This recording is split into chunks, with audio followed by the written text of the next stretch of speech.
when we're talking in terms like legislate and govern, they're not really terms that are often heard in normal church settings, but they are governmental settings, and the kingdom of God is an increase of God's government and peace.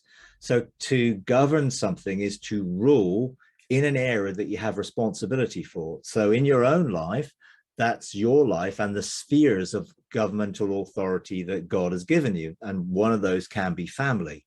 But when you govern, let's say you're governing a nation or you're governing a family, you're doing that to protect and to bless those that you're governing. You're not doing it to control them or make them do what you think they should do or rule over them to control them, but you're wanting to provide an environment that they can be blessed in. So think of your family. To govern that sphere in your life, you are wanting your family to be blessed. In other words, to be fruitful and fulfill who they are in God. Now, we can sometimes mix that up with what we want for them or what we think they should have or do. So to govern is not to control them, but to bless them and to use the authority we have as sons of God seated in the heavenly places to do that.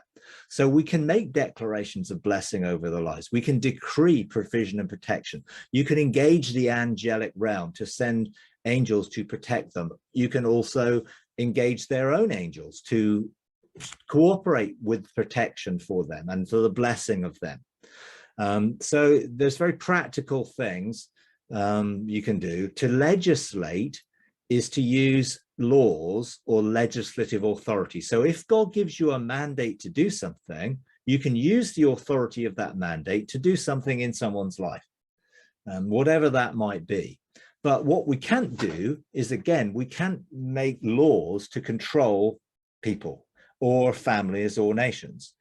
What we do is to legislate is using authority in a positive way to bring about God's purposes for that person's life.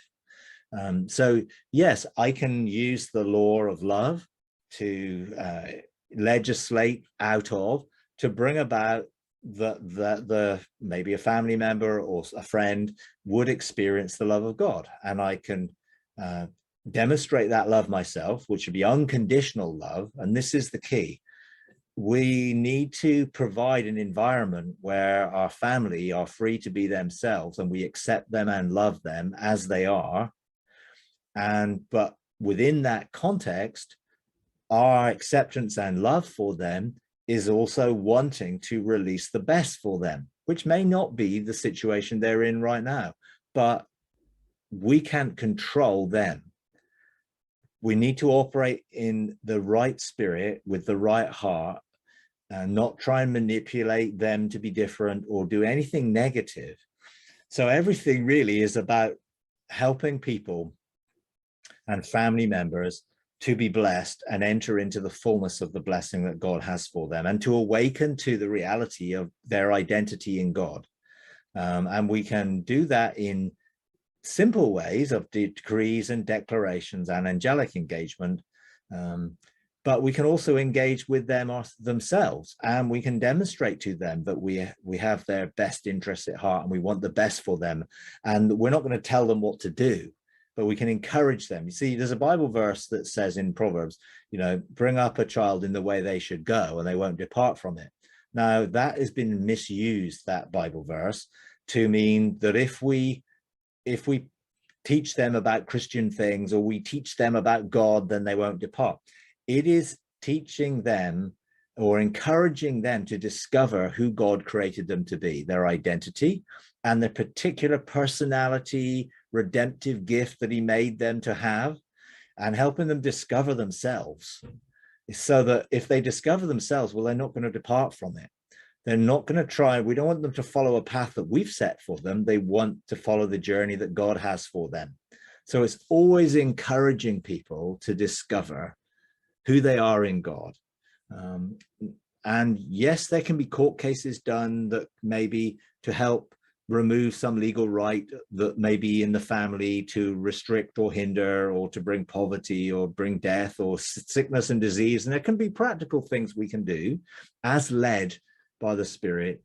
But most of all, it is love that will bring about the best results. So I'm legislating that love will be in my sphere of government, within my family, that all my children will know they're loved, that all my family will know they're loved. So I would just encourage you to just release love, bless with love, and fully engage the Father's heart and just ask him to show you what it is that he would want you to do. If there's anything specific, sometimes it's better to stay out of the way and trust that God is going to do what he can do in someone's life to bless them. I would encourage you, when you're engaging with groups online that operate in the old type of stuff, not to get frustrated, and not to try and show them how to do it either, but just be yourself. And if you can't be yourself within the group, then I would ask God whether you should be in the group or not. Being yourself is the key. You're not there to change them. You're there to be you within that setting. And that's the best thing you can be. And if you're an example, great, they'll see it. You don't have to tell them what to do, but you can share the testimonies, of course, of what you're doing or what's going on in your life. But do it in a way that isn't manipulative. Don't try and, well, I'm going to share this testimony because I want them to do this way. So literally, when it comes to legislating, it's using authority to bring about what God's desire is.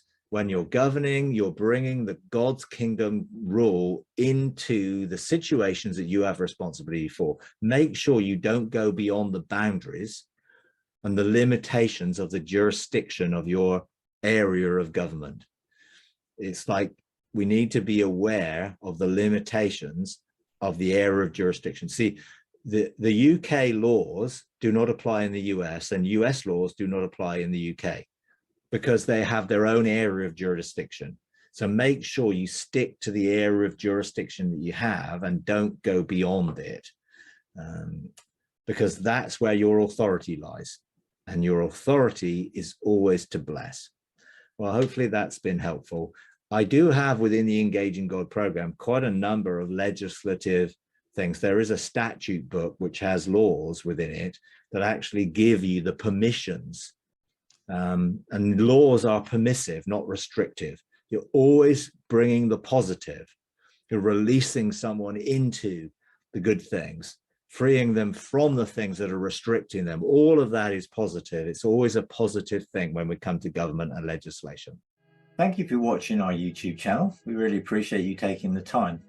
If you enjoy these videos, would you please take a moment to like, comment, and subscribe? It really does help. Thank you very much.